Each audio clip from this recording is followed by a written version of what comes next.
I just need to have a shave. Yeah,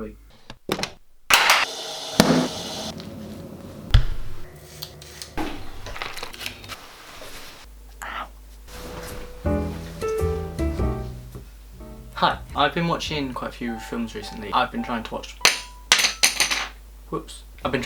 2 a day, which means I think I've got quite a few good recommendations in my noggin. And some people have been asking me to recommend, well, they've been asking for like a recommendations list, but I thought I'd make a video because it's an easy way to concise my thoughts on them and why you should watch them, why they're really good. Because if you didn't know, we're in lockdown at the moment, which is fun. I've decided to pick films that I would say are guaranteed to be very entertaining. They're just pretty darn good, if I'm honest.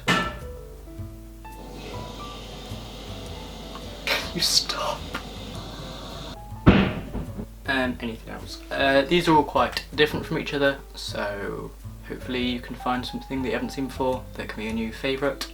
Also, I don't like this setup anymore because it's hurting my knees, so I'm going to change that up. Let's get on with the video, guys. So starting off, we have Beetlejuice, and this is it's a very odd film. It's directed by Tim Burton, who everybody knows that guy. It's about this couple that live in a house and then they die. But then when the people that are moving into their old house move in, they're like, they just don't want that to happen. They somehow contact this guy called Beetlejuice, and he comes along, and the whole film is really just about them trying to get the new people to get out of the house. It's funny, it's a bit spooky, and it uses Tim Burton's like old style of practical effects and all that jazz, which makes it look, everything just looks very cool. It's got some good songs. It's got Michael Keaton's in it. It's got Winona Ryder, who, if you don't know, was in Stranger Things. Ever heard of that little guy? So yeah, check out Beetlejuice. The next film I want to talk about is one that's pretty similar to Beetlejuice in the way that it's just a lot of fun. Gremlins, which is a classic. This film is about a boy who gets a present of these little pets called Mogwais, I think they're called. But they've got 3 rules. Rule 1 is don't give them water because they multiply. Rule 2 is they're scared of the light. And the most important rule is do not feed them after midnight, because otherwise bad things happen. Woo! Obviously, the little boy kind of breaks those rules, and when he breaks the rules, they turn into like evil gremlins. They're so scary. It's kind of like a zombie apocalypse kind of thing, but with these gremlins. Some bits you laugh because there's so many. I'm pretty sure there's only one of the original ones that remains. Gizmo, who's the sweetest little guy. It's a kids film, but it's also like quite dark. It's just definitely one to watch. Next up, we have The Machinist. It's Christian Bale is in it, and it's the one when he lost so much weight to be in it. Me and Grace watched it. I don't want to give too much away because when I saw it, it's just so, you don't want to know anything about it. I actually can't say anything. It's really good, just watch it.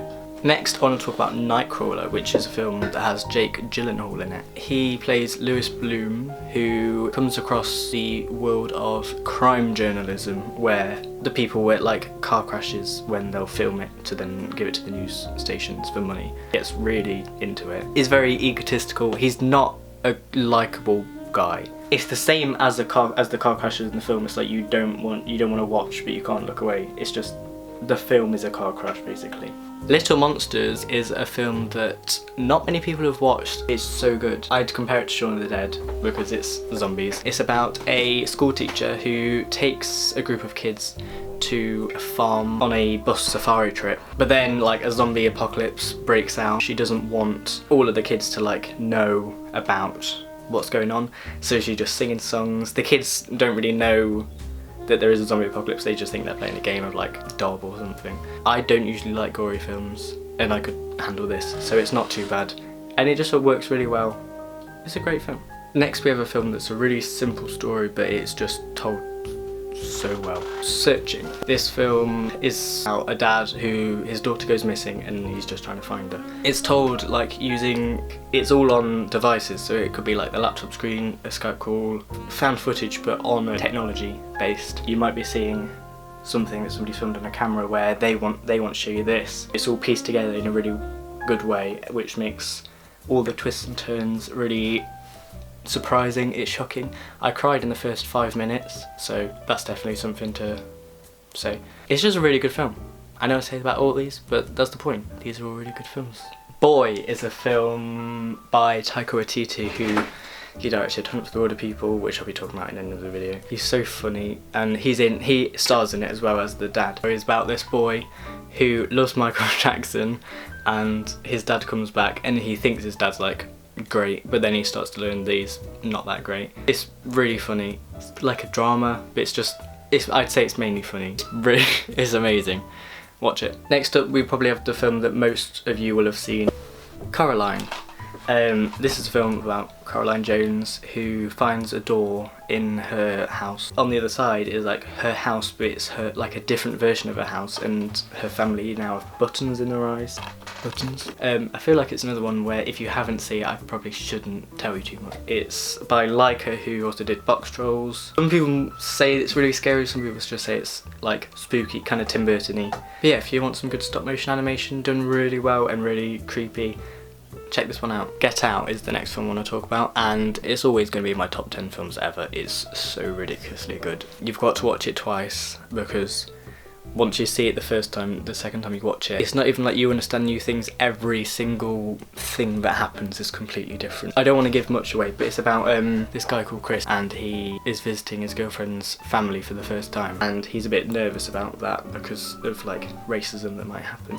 And then they get there and it's bonkers. Jordan Peele is such a good director. This is like his first feature film that he's ever directed. It's one of the best scripts ever. It's been compared to The Shining, which obviously is a big comparison, but not gonna lie, that's pretty accurate. It's more psychological and less like...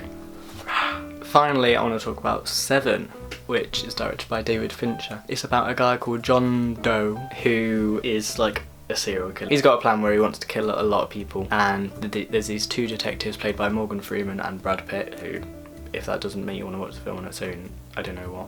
They're just solving the case, but it's not just a normal detective crime story. It's one of those ones where you're just like, for pretty much the entire film. It's very violent. If you want for like the history, like film history, it takes so many things from loads of different places and mashes it all together. Definitely don't watch it if you've got a weak stomach, because it's disgusting, but it's really good. It's not even that violent, still watch it. Just check it out. So that was my list. Thanks for watching. I'll probably make another one of these in the near future, because I've got a lot of films, and why the heck not. Please subscribe to this new channel. Comment down below what films you want me to watch, because even though I'm giving you guys recommendations, I would like some as well. Thank you and goodbye.